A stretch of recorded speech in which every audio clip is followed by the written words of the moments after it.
الحمد لله رب العالمين والصلاة والسلام على رسوله الأمين وعلى آله وصحبه أجمعين ومن تبعهم بإحسان إلى يوم الدين. أما بعد، فأعوذ بالله من الشيطان الرجيم. بسم الله الرحمن الرحيم. اليوم أكملت لكم دينكم وأتممت عليكم نعمتي ورضيت لكم الإسلام دينا. وعن ابن مسعود رضي الله تعالى عنه قال قال رسول الله صلى الله عليه وسلم: بني الإسلام على خمس: شهادة أن لا إله إلا الله وأن محمدا رسول الله وإقام الصلاة وإيتاء الزكاة وصوم رمضان وحج البيت إن استطاع إليه سبيلا. محترم حاضرین، اللہ تبارک و تعالیٰ کی جانب سے نازل کردہ دین اسلام اللہ کا پسندیدہ محبوب دین، دنیا کے تمام انسانوں کے لیے نازل کیا ہوا دین، اس دین کے بانی، اس دین کے مؤسس، اس دین کو پھیلانے والے، اس دین کو نازل کرنے والے اللہ تبارک و تعالیٰ، جس نے ساری کائنات کو پیدا کیا، جو ساری کائنات کی فطرت سے ان کے ماضی، ان کے حال اور مستقبل سے جانکاری رکھتا ہے۔ دین اسلام میں کبھی بھی کوئی کوتاہی، کوئی لغزش، کوئی خرابی اور کسی چیز کی کمی زیادتی کی کوئی ضرورت نہیں ہے۔ اگر کہیں پر کسی انسان کو اس میں کمی زیادتی نظر آتی ہے، کوئی خامی دکھائی دیتی ہے، کوئی لغزش نظر آتی ہے، تو وہ اس انسان کے اپنے ذہن کے، دل و دماغ کے سوچنے سمجھنے کی صلاحیت کی خرابی کی بنا پر ہے۔ اسلام میں کبھی کوئی خرابی نہیں ہو سکتی، اس لیے کہ اسلام جس نے نازل کیا ہے وہ ساری کائنات کو پیدا کرنے والا اللہ تعالیٰ ہے، جس میں کبھی کوئی نقص نہیں ہو سکتا۔ انسان کم عقل ہوتا ہے، اس کے اندر خرابیاں ہوتی ہیں، اس کی آنکھیں بھی کمزور ہوتی ہیں، اس کے کان کی سماعت میں بھی فرق ہوتا ہے، اس کی بولنے کی صلاحیت میں بھی کمی بیشی ہو سکتی ہے، اس کے دل و دماغ میں، اس کی صلاحیت میں بھی کمزوریاں ہیں۔ اس بنا پر کبھی کبھی انسان اسلام کو غلط کہہ دیتا ہے، کبھی اسلام کو انسانی فطرت کے خلاف کہہ دیتا ہے۔ اللہ تبارک و تعالیٰ کا نازل کردہ دین تمام عیوب سے پاک ہے۔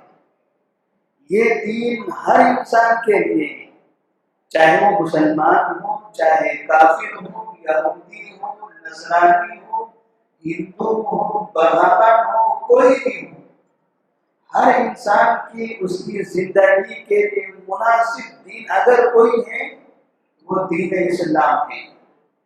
دین اسلام ہی پر عمل کرنے سے، اس کو اپنی زندگی میں داخل کرنے سے وہ انسان کامیاب ہو سکتا ہے۔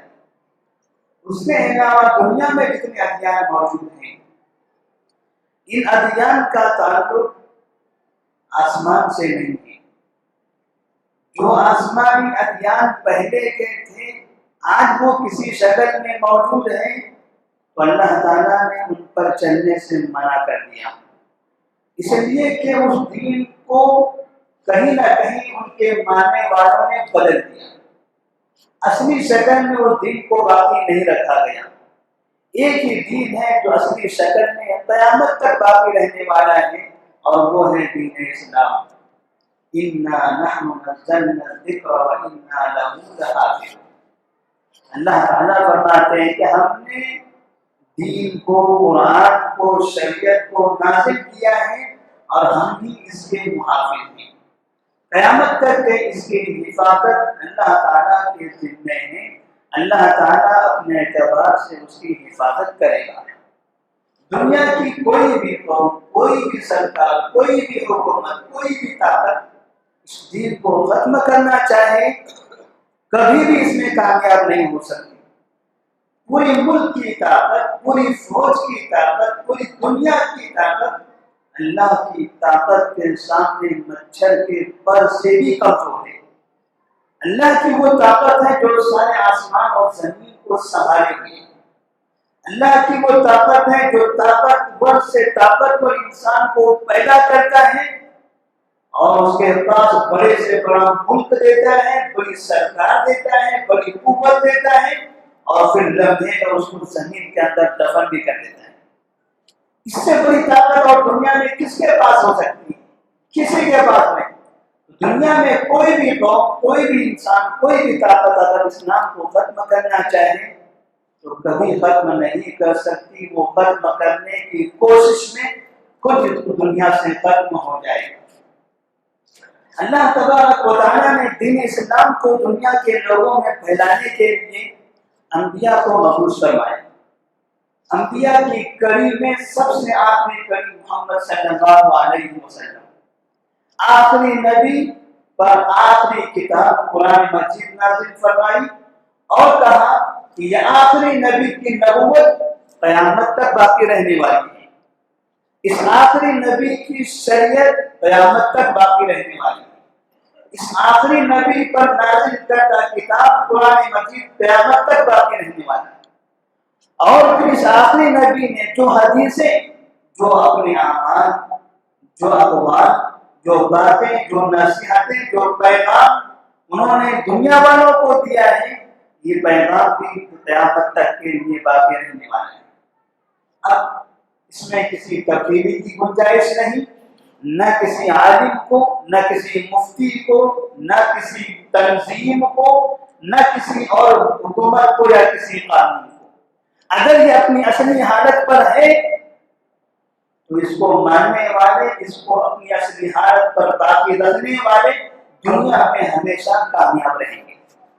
اور اگر کسی نے دین اسلام کو جو اپنی شکل میں نازل ہوا اس کو تبدیل کر کے اگر اپنا شیوا بنا لیا، اس کو بگاڑ کر کے اگر انہوں نے اپنی تنظیمیں بنا لی، اس کو بگاڑ کر دنیا میں پھیلانا چاہتے ہیں تو دنیا میں کبھی بھی وہ کامیاب نہیں ہو سکتے۔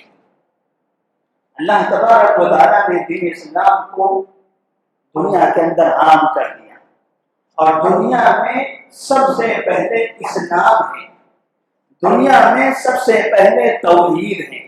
شرک، کفر، بدعت، خرافات اور فسادات یہ سب بعد کی پیداوار ہیں۔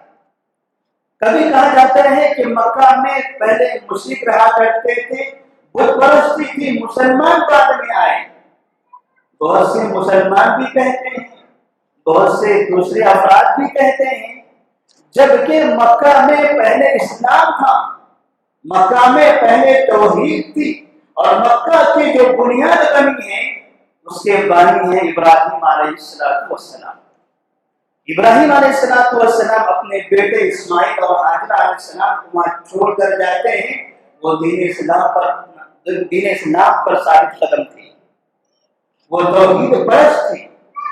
بعد میں لوگوں کے درمیان بگاڑ پیدا ہوا تو بت پرستی شروع ہوئی، اور اسی بت پرستی کا حوالہ دے کر دنیا کہتی ہے کہ مکہ میں پہلے بت پرستی تھی، بعد میں اسلام آیا۔ اس سے تھوڑا سا آگے چلے جائیں تو معلوم ہوگا کہ پہلے وہاں اسلام تھا۔ تو دنیا میں پہلے اسلام ہے، شرک، کفر، بدعت، خرافات یہ ساری چیزیں بعد کی پیداوار ہیں۔ تو دنیا والوں کے لیے اصل اسلام ہے، بعد کی پیداوار اگر دنیا والے قبول کرتے ہیں تو دنیا والے کبھی بھی اپنی زندگی میں صحیح زندگی نہیں گزار سکتے۔ نبی کریم صلی اللہ علیہ وسلم نے جو آخری نبی ہے قرآن مجید کے نظام کو، اس کے قانون کو دنیا میں عام کرنا شروع کیا۔ مکہ، مدینہ، جزیرے عرب، اس کے اطراف کے علاقے، فارس، روم، سب کے سب مسلمان ہونے لگے، حتیٰ کہ وہ اسلام ہمارے اس ملک ہندوستان کے اندر بھی داخل ہوا۔ اسلام داخل ہوا، اسلام کے ساتھ ساتھ جو مسلمان اس کو اپنایا کرتے تھے وہ مسلمان بھی آہستہ آہستہ رفتہ رفتہ جگہ سے جگہ، شہر سے شہر، ایک علاقے سے دوسرے علاقے تک منتقل ہوتے رہے، یہاں تک کہ پھر ایک ایسا موقع بھی آیا کہ اسلام کو ماننے والے مسلمانوں نے اس ملک پر اپنی حکمرانی قائم کر دی، لیکن یہ طویل عرصے تک حکمرانی رہنے کے باوجود ایسے معمولی وقت میں اور کچھ ایسے بڑے دھماکے کے ساتھ یہ حکمرانی ختم ہو گئی کہ آج مسلمانوں سے جب یہ کہا جائے کہ آپ کی اس ملک میں حکمرانی تھی تو شاید مسلمانوں کو اس میں یقین نہیں ہوگا، کیا ہم نے بھی یہاں حکمرانی کی ہے؟ جبکہ مسلمانوں کی حکمرانی تقریباً 850 سال کے قریب تھی۔ آج جو حکومت چل رہی ہے اس کو 100 سال بھی مکمل نہیں ہوئی، 850 سے زیادہ مسلمانوں نے حکمرانی کی۔ محمود غزنوی سے لے کر بہادر شاہ ظفر پر یہ حکومت ختم ہو گئی۔ بہادر شاہ ظفر ہندوستان کے مسلم حکمرانوں کا آخری بادشاہ، اس کے بعد انگریزوں نے اس ملک پر قبضہ کیا، انہوں نے اپنا قانون بنایا، انگریز چند سالوں تک رہے، پھر ملک کے باشندوں نے باہر کے غالب اور غاصب لوگوں کو بھگا کر اپنی حکمرانی قائم کی، اور یہ بھگانے والے یہاں کے مکمل باشندے تھے جن میں ہر مذہب کے ماننے والے تھے۔ اور پھر 1947 کا وہ سال جس کو آج تک ملک میں یاد کیا جاتا ہے، جس کو آزادی ہند کے نام سے جانتے ہیں، ہندوستان آزاد ہوا۔ ہندوستان جس وقت آزاد ہوا اس وقت ہندوستان کی قوم پر ایک قیامت برپا ہو گئی۔ جو باشندے، جو شہری آپس میں مل جل کر ابھی تک انگریزوں کے خلاف تھے، وہی شہری، وہی باشندے، وہی ہندوستانی اب آپس میں ایک دوسرے کا خون کے پیاسے ہو گئے، ایک دوسرے کا مال لوٹنے لگے، ایک دوسرے کی جانوں پر حملہ کرنے لگے، ایک دوسروں کی عزتوں کو پامال کرنے لگے، ایک دوسروں کو ایک دوسرے کے شہر سے بھگانے لگے، یہاں تک کہ جس کو جیسا موقع ملا اس نے دوسرے پر ظلم کیا، دوسروں کے مال پر قبضہ کیا، اور پھر دیکھتے دیکھتے ایسا تماشا برپا ہوا کہ آج تک بھی اس وقت کی تاریخ کو پڑھنے کے بعد ہندوستانی کو شرم آتی ہے۔ کیا ہندوستان آزادی کا پہلا قدم اس طرح سے اٹھاتا ہے کہ اپنے ہی ملک کے باشندوں کے خون سے ندیاں بہا دیتا ہے؟ اس طرح سے 1947 کو واقعہ پیش آیا، ملک تقسیم ہو گیا، ملک تقسیم بھی ہو گیا۔ مسلمانوں نے یہ سمجھا کہ شاید یہاں ہمارے لیے رہنا دشوار ہے، تو بعض مسلمانوں نے ہندوستان کی سرکار سے آپس میں مشورہ کر کے ملک کے 2 ٹکڑے کر دیے۔ نتیجے میں ایک ملک پاکستان بنا جو ہندوستان سے نکلا ہوا ایک ملک ہے، اور اس کو بنایا گیا مسلمانوں کے نام سے۔ لیکن ہندوستان کے بہت سے مسلمان یہ سمجھتے تھے یہ ہمارا آبائی وطن ہے، یہ دوسری قوموں سے زیادہ ہمارا اپنا وطن ہے، دوسری قوم یہاں کی کم حقدار ہے ہمارے مقابلے میں، کیوں ہم اس ملک کو چھوڑ کر کسی اور جگہ پر چلے جائیں اور تھوڑے سے ٹکڑے پر راضی ہو جائیں؟ مسلمان اس ملک میں جگہ جگہ پھیل گئے، انہوں نے اپنی جان کی قربانی دی، اپنا مال لٹوایا، سب کچھ کیا، لیکن مسلمان اس جگہ پر باقی رہے، اسلام کا غلبہ انہوں نے باقی رکھا۔ پورے ملک کے اندر جہاں دیکھو آج مساجد کے مینار اس بات کی علامت ہے کہ مسلمانوں نے یہ جو میناریں کھڑی کیا ہے یہ ان کی گردنوں پر کھڑے کی گئی، یہ ان کی جانوں پر کھڑے کی گئی، یہ ان کا قتل عام کر کے کھڑا کیا گیا۔ انہوں نے ساری چیزوں کو برداشت کیا اور پھر رہی صحیح محنت باقی رکھ کے اپنی جانوں کو بچا کر پورے ہندوستان کے اندر اسلام کو پھیلا دیا۔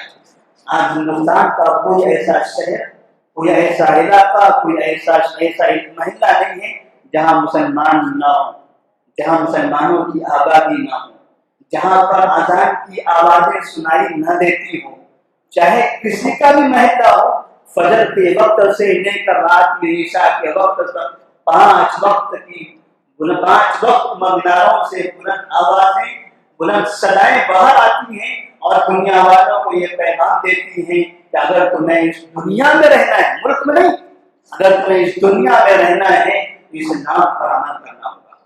تمہیں اس دنیا میں جینا چاہتے ہو، اسلام کو قبول کرنا ہوگا۔ اگر تم نے اسلام کو قبول نہیں کیا، یہ دنیا تم کو برداشت نہیں کرے گی، یہ زمین تم کو برداشت نہیں کرے گی، یہ آسمان تم کو برداشت نہیں کرے گا۔ اس لیے کہ رب کی زمین پر اس خالق ارض و سما کی زمین پر رہتے ہوئے تم رب کی نافرمانی کرو، رب کے خلاف آوازیں اٹھاؤ، اللہ کا انکار کرو، توحید کا انکار کرو، رب کے سامنے سجدہ نہ کرو، یہ کیسے ہو سکتا ہے؟ کیا ہم اپنے ملک میں رہتے ہوئے کسی دوسرے ملک کی فرما برداری کر سکتے ہیں؟ اگر کوئی ایک ملک میں رہتے ہوئے اپنے ملک کی نافرمانی کرے، کسی دوسرے ملک کی فرما برداری کرے تو کہا جاتا ہے غدار وطن ہے، یہ ملک کا غدار ہے، اس کو پھانسی دے دیا ہے، اس کو پھانسی پر چڑھا دیا جائے۔ تو اللہ کی زمین پر ہوتے ہوئے اللہ سے غداری، تب اس کا حشر کیا ہونا چاہیے؟ ایسے انسان کا سزا کیا ہونی چاہیے؟ یہ اللہ کی سرزمین ہے، اللہ کی سرزمین اللہ کو ماننے والوں کے لیے ہے۔ اس ملک کے اندر مسلمانوں نے کو پیغام عام کیا ہوا ہے، اور انشاءاللہ قیامت تک کے لیے یہ پیغام ہمارا ساری دنیا والوں کے لیے رہے گا کہ آپ کو دنیا کے اندر اسلام کو قبول کرنا ہے۔ اسلام امن کا مذہب ہے، اسلام پیار و محبت کا مذہب ہے، اسلام مردوں کو حقوق دینے والا مذہب ہے، اسلام عورتوں کو حقوق دینے والا مذہب ہے، اسلام بادشاہوں کو، وزراء کو، لیڈروں کو، غریب فقیر اور نوکروں کو ان کے حقوق ادا کرنے والا مذہب ہے۔ اسلام کبھی حقوق کی پامالی نہیں کرتا، اسلام ظالموں کے ہاتھوں کو روکنے والا مذہب ہے، اسلام مظلوموں کو انصاف دلانے والا مذہب ہے۔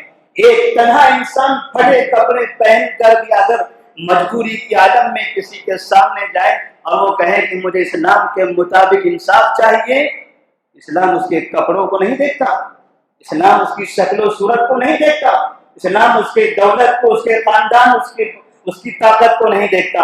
اسلام یہ دیکھتا ہے کہ وہ اللہ کا پیدا کردہ انسان ہے، اسلام یہ دیکھتا ہے کہ وہ اللہ کا بندہ ہے، اور اس بندے کو وہ حق ملنا چاہیے جو دنیا کے اندر کسی بڑے بادشاہ کو بھی ملتا ہے۔ کسی کے ساتھ بھی بے انصافی یہ اسلام کا رویہ نہیں رہا، اور جب بھی اسلام کے خلاف قوانین دنیا کے اندر بنتے رہے، ہمیشہ مالدار بنتے رہ گیا، ظالم کے ظلم میں اضافہ ہوتا چلا گیا، بادشاہوں کی کرسی پر مرتے دم تک کھیلتے رہے، اور جو کمزور ہے وہ کمزوری میں دفن ہو گئے، جو مظلوم رہے وہ ہمیشہ مظلومیت پر روتے روتے وہ خون کے آنسو بہاتے رہے، لیکن کبھی ان کو انصاف نہیں ملا۔ لیکن ہندوستان میں تقسیم کے بعد جب حکمرانی بنی تو ہمارے پاس حکمرانی ایک ایسی فرقے کی بنی جو ہندوستان کے اندر اکثریت پر تھی، اور جب وہ حکمرانی بنی تو اس وقت ایک دستور بنایا گیا تھا، اور وہ دستور ڈاکٹر امبیڈکر کی نگرانی میں بنا، اس کو 1950 میں اس ملک کے اندر نافذ بھی کیا گیا، اور اسی دستور کے اندر ملک کے تمام باشندوں کو یہ حقوق دیے گئے 1950 سے کہ جو بھی جس دھرم کا، جو جس مذہب کا ماننے والا ہو، اس کو اس ملک کے اندر اپنے مذہب پر آزادی سے عمل کرنے کی اجازت ہے۔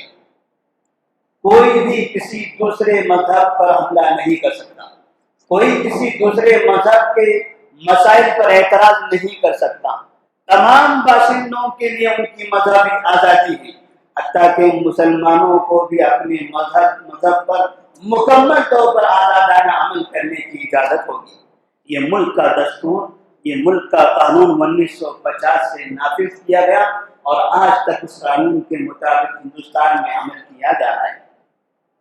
لیکن وقتاً فوقتاً ملک کے باشندے مسلمانوں کے خلاف بیان بازیاں کرتے ہوئے آئے، اسلام کو اس ملک سے بھگانے کی کوشش کرتے رہے، اور کہیں نہ کہیں ایسے طریقے اپنائے کہ مسلمان یا تو ملک چھوڑے یا تو اسلام کو خیر آباد کہہ دیں۔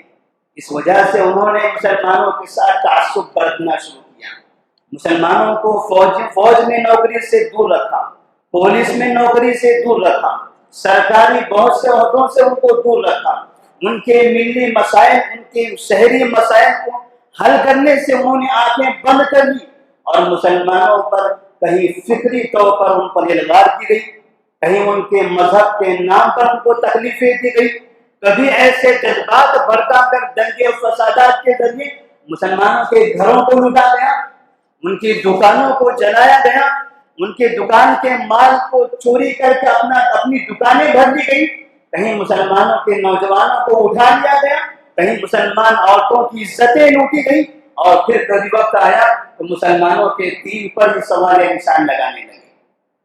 اور یہ چیز یہ ہندوستان کی نہیں ہے، یہ چیز دنیا کی ہے۔ دنیا میں جہاں بھی مسلمان ہوں گے ان کے ساتھ ایسا ہی برتاؤ ہوگا۔ سب سے زیادہ مصیبت دنیا میں اگر کسی پر آئی ہے تو وہ ہندوستانی مسلمان نہیں، وہ سید المرسلین صلی اللہ علیہ وسلم ہے۔ سب سے زیادہ تکلیفیں اگر کسی کو برداشت کرنی پڑی وہ آخری نبی محمد مصطفیٰ صلی اللہ علیہ وسلم ہے۔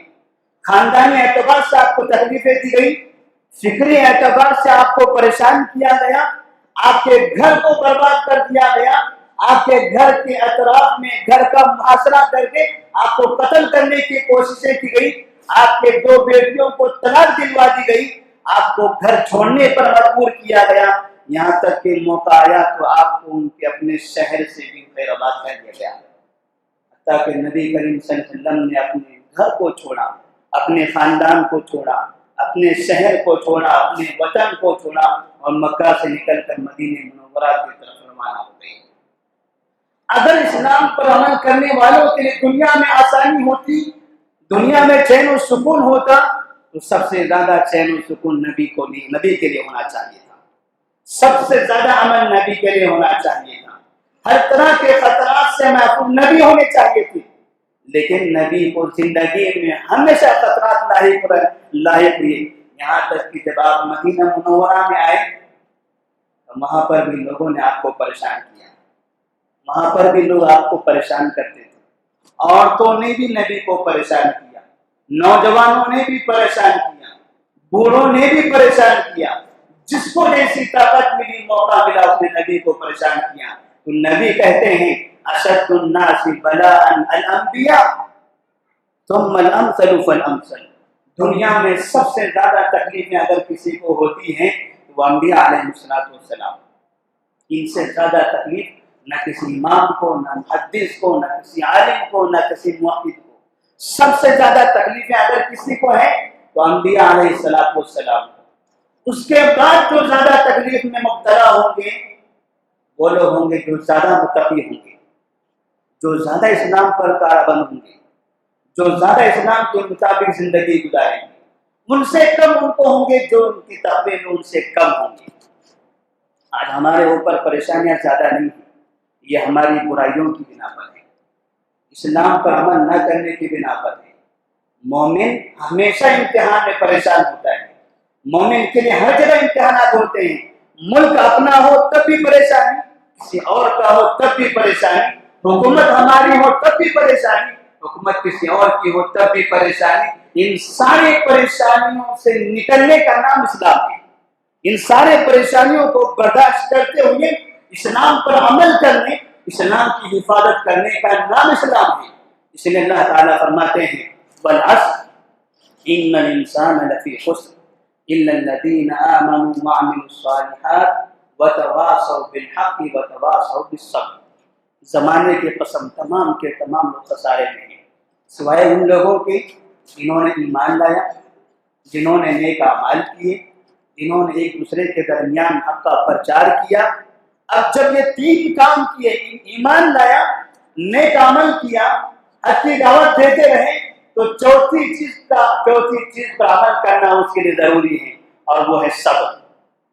اللہ تعالیٰ نے کہا اب تم کو صبر کرنا پڑے گا، اس لیے کہ ایمان پر تمہیں تکلیفیں ہوگی، نیک اعمال کرنے پر تمہیں پریشانیاں ہوگی، حق کی دعوت تم عام کرو گے، ان کو طرح طرح کے الزامات کے ذریعے پریشان کیا جائے گا۔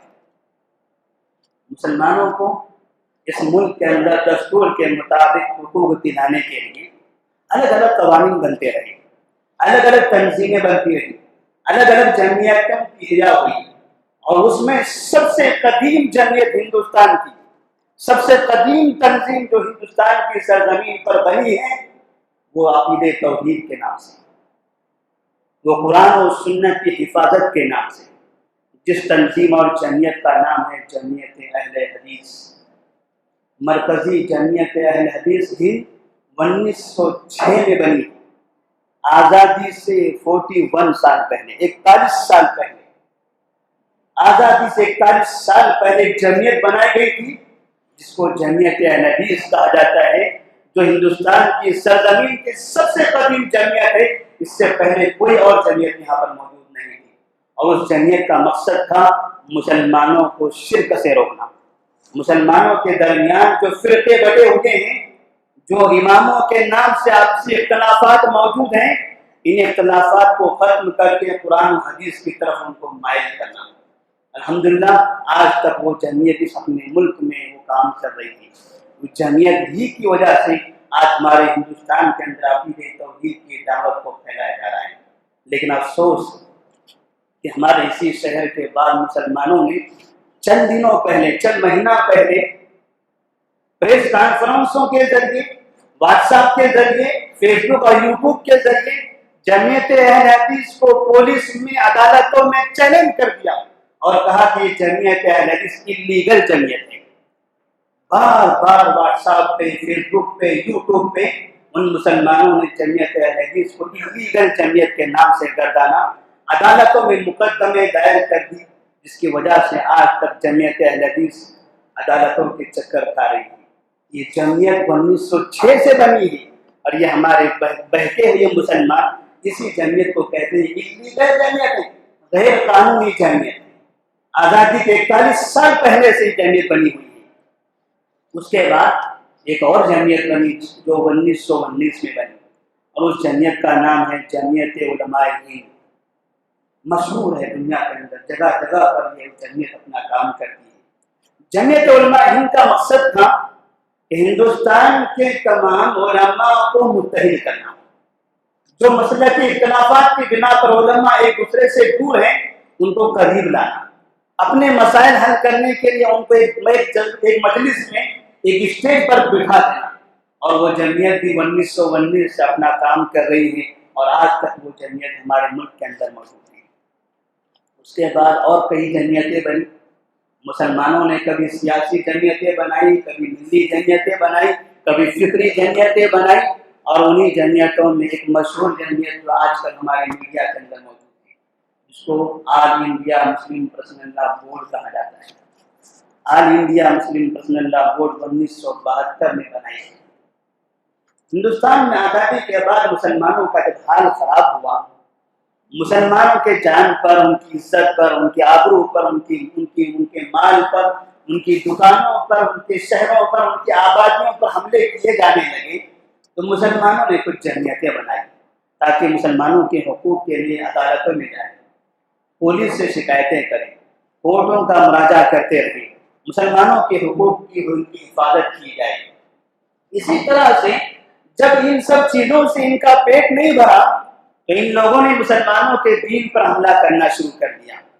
تب اس کے دین کی حفاظت کے لیے، ان کے مسائل کی حفاظت کے لیے ایک تنظیم بنائی گئی جس کو آل انڈیا مسلم پرسنل لا بورڈ کہا جاتا ہے، جس کے سب سے پہلے صدر قاری محمد طیب رحمہ اللہ تھے، اور جنرل سیکرٹری مولانا منت اللہ رحمانی بنے، اور اس وقت کے نائب صدر جمعیت اہل حدیث کے ایک بڑے ذمہ دار ڈاکٹر عبدالعظیم صاحب تھے۔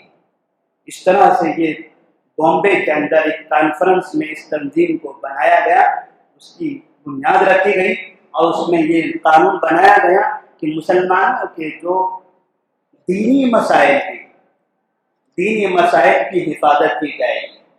لیکن حکومتوں نے مسلمانوں کے دینی مسائل کو چند مسائل میں محدود کر دیا۔ دستور ہند کے مطابق دفعہ 25 میں یہ لکھا ہے کہ ہر مذہب والا اپنے مذہب پر مکمل آزادی سے عمل کر سکتا ہے۔ مسلمان بھی اپنے مذہب پر مکمل آزادی سے عمل کر سکتے تھے، لیکن مسلمانوں کی مذہبی آزادی صرف چند مسائل میں رکھی گئی اور بقیہ تمام مسائل کو ختم کر دیا گیا۔ وہ چند مسائل نکاح، طلاق، خلا، وراثت، اوقاف کی پراپرٹیاں جن کے حال ہمارے شہر میں نظر آتے ہیں، اسی طرح سے ہبہ کے مسائل، متبنہ بیٹے کے مسائل، یہ ایسے چند مسائل ہیں۔ بس یہی چیزیں آج ہمارے پرسنل لا بورڈ کے اندر موجود ہیں اور انہی پر ہمارے حقوق محفوظ ہیں۔ اس کے علاوہ اسلام کے دوسرے قوانین، دوسرے حدود، ان سب پر بالکل ہی عمل نہیں کیا جاتا۔ تو پرسنل لا بورڈ تو بنی، لیکن کہیں نہ کہیں وہ مسلمانوں کے دین کی، ان کے مذہب کے مسائل کی حفاظت کرنے میں کچھ ناکامی رہی۔ پورے مسائل کی حفاظت نہیں کر سکی، چند مسائل کو محفوظ کیا ہے اور آج تک وہ محفوظ ہیں۔ لیکن پھر اسی قانون کو ختم کرنے کے لیے مسلمانوں میں سے کچھ ایسے افراد تیار ہوئے جنہوں نے اس کو چیلنج کر دیا۔ اسی میں سے 1985 میں شاہ بانو کیس کا معاملہ آیا۔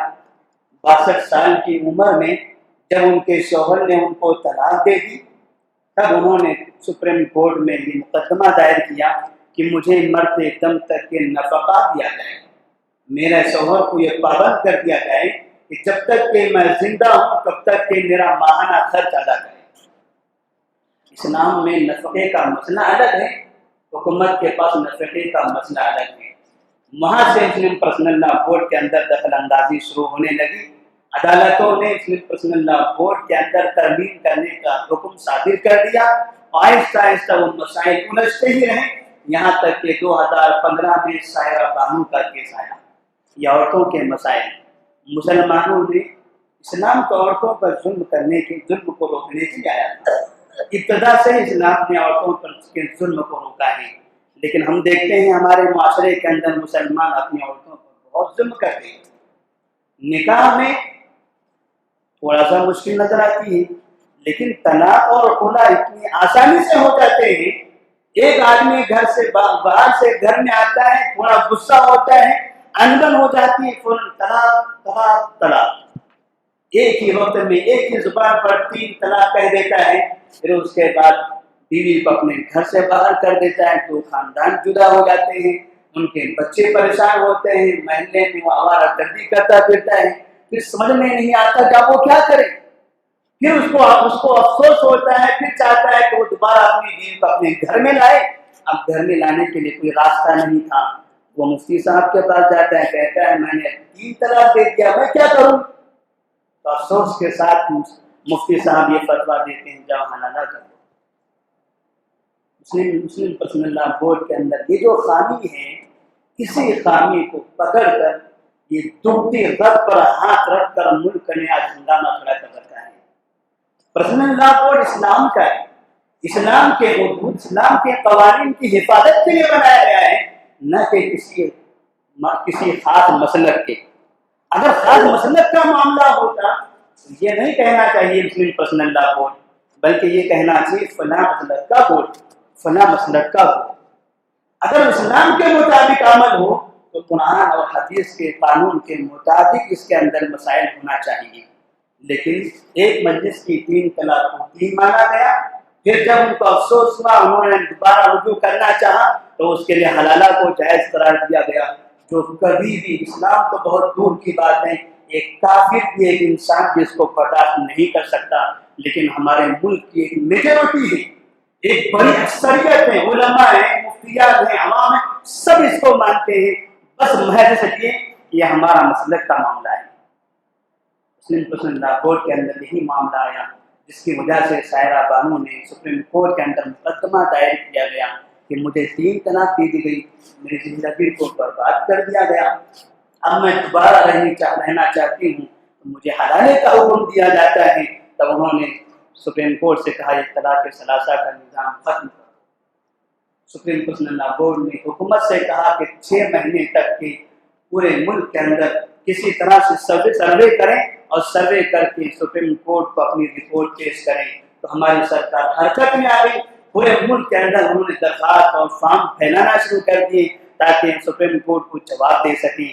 جب دیکھا حسن اللہ بورڈ نے کہ حکومت حرکت میں آ چکی ہے حسن اللہ بورڈ کے خلاف طلاق ثلاثہ کو ختم کرنے کے لیے، تو حسن اللہ بورڈ بھی حرکت میں آ کر انہوں نے بھی حسن اللہ بورڈ کی حفاظت کے لیے پورے ملک کے اندر ابھی پرچار کیا ہوا ہے. ہم اللہ تعالیٰ سے دعا کرتے ہیں اللہ تبارک و تعالیٰ مسلمانوں کے جو ملی مسائل ہیں، مسلمانوں کے جو دینی مسائل ہیں، ان کی حفاظت فرمائیں. مسلمانوں پر اس طرح سے ہمیشہ پریشانیاں آئیں گی. ہم چاہتے ہیں کہ ہمارا جو پسند اللہ ہے وہ ہمیشہ محفوظ رہے، لیکن ہم ساتھ میں یہ بھی چاہتے ہیں کہ پسند اللہ بورڈ کے ذمہ داروں کے اندر تعصب نہیں ہونا چاہیے. پسند اللہ بورڈ کے ذمہ داروں میں اسلامیت ہونا چاہیے. وہ جس میں جو قوانین بنائے، جو دفعات باقی رکھیں، وہ اسلامی قانون کے مطابق ہوں، قرآن کے مطابق ہوں. اور یہ حلالہ والا سسٹم، یہ ایسی بدنصیبی، یہ بے حیائی جو مسلک سے متعلق ہے، جس کا تعلق اسلام سے نہیں، اس کو فوراً ختم کر دیا جائے. لیکن یہ ختم کرنا پسند اللہ کی ذمہ داری ہے، یہ حکومت کی ذمہ داری نہیں ہے. حکومت سے ہم اپیل کرتے ہیں، ہم اپنے عوام سے بھی اپیل کرتے ہیں کہ آپ پسند اللہ بورڈ کا ساتھ دیں. مسلم پسند اللہ بورڈ کو باقی رکھنے کے لیے ہر ممکن کوشش کریں. اس لیے یہ پسند اللہ بورڈ یہ ہمارا آپسی معاملہ ہے، یہ ہمارے حقوق کے لیے تنظیم بنائی گئی ہے. ہم اپنی تنظیم میں وقتاً فوقتاً تبدیلی کر سکتے ہیں، لیکن اگر کوئی شخص پوری تنظیم پر پابندی لگانے کا مطالبہ کرتا ہے، جیسے حیدرآباد کے وہ چند نوجوانوں نے جمعیت اہل کی پابندی لگانے کا پسند اللہ عدالتوں پر انہوں نے مطالبہ کیا، پریس کانفرنس کی کہ یہ انلیگل جمعیت ہے، انلیگل جمعیت ہے، بار بار دہرایا گیا.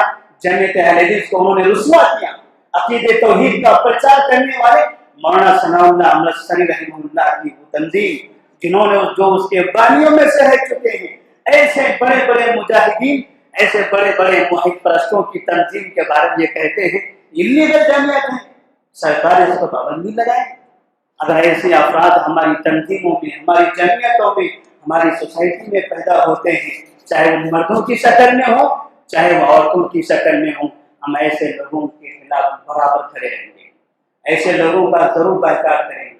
ہماری جمعیتیں جو چاہے عقیدے توحید کی حفاظت کے لیے ہو، چاہے اسلام کے قوانین کی حفاظت کے لیے ہو، چاہے مسلمانوں کو متحد کرنے کے لیے ہو، چاہے مسلمانوں کے ملی مسائل کو حل کرنے کے لیے ہو، چاہے مسلمانوں کے سیاسی مسائل کو حل کرنے کے لیے ہو، یا ایسی کسی بھی تنظیم کے خلاف ورزی، یہ حقیقت میں پوری قوم سے غداری ہوگی. ہم عورتوں سے بھی خطاب کرتے ہیں کہ اگر نکاح ہے، طلاق ہے، خلا ہے، ایسے مسائل میں کہیں پر تکلیف پیش آتی ہے، آپ حق پرستوں کی طرف رجوع کریں، صحیح علماء کی طرف رجوع کریں، کتاب و سنت کے مطابق فتویٰ دینے والے علماء سے رجوع کریں. یقیناً اسلام ہمیشہ باقی رہنے والا ہے. آپ یہ نہ سمجھیں کہ فلاں نے ہمارے لیے حلالے کا حکم دے دیا، اب ہم کیا کریں. آپ کے پاس قرآن ہے، آپ کے پاس حدیثیں ہیں. قرآن کے ترجمے انگلش میں کیے گئے ہیں، قرآن کے ترجمے تیلگو میں کیے گئے ہیں، قرآن کے ترجمے دنیا کی تمام زبانوں میں کیے گئے ہیں. آپ خود پڑھیں، آپ خود مطالعہ کریں کہ آپ کا اسلام ایسے وقت میں آپ کو کیا فتویٰ دیتا ہے، اور آپ ہمیشہ اسلام پر عمل کرنے کی کوشش کرتے رہیں. کبھی بھی ملی مسائل اور سیاسی مسائل اور اسی طرح سے ہمارے توحید کے مسائل اور ہمارے فروعی مسائل کی حفاظت کرنے والی جمعیتوں کے خلاف آواز نہ اٹھائیں. اللہ تعالیٰ سے دعا ہے کہ اللہ تبارک و تعالیٰ ہم مسلمانوں کی حفاظت کرے، ہمارے تنظیمی ملی مسائل، سیاسی اور دینی مسائل کی حفاظت فرمائے. اللہ تبارک و تعالیٰ ہمیں اپنے دین پر عمل کرنے کی ہر جگہ توفیق عطا فرمائے، مسلمانوں کو طاقتور بنائے، مسلمانوں کی تجارتوں میں برکت دے، انہیں بہترین تاجر بنائے. اللہ تعالیٰ مسلمانوں میں تعلیم کو عام فرمائے، ہمیں تعلیم میں ترقی کرنے کی توفیق عطا فرمائے. قرآن و حدیث کی تعلیم حاصل کرنے، قرآن و حدیث پر عمل کرنے کی توفیق دے. مسلکی تعصبوں سے اللہ تعالیٰ ہماری حفاظت کرے. ہمارے علماء، ہماری عوام، ہمارے کتابہ، ہمارے مقابلین، ہمارے زعماء، ہمارے ذمہ داران، اللہ تعالیٰ ان سب کو مسلکی تعصب سے ہٹا کر اسلام پر عمل کرنے کی توفیق عطا فرمائے.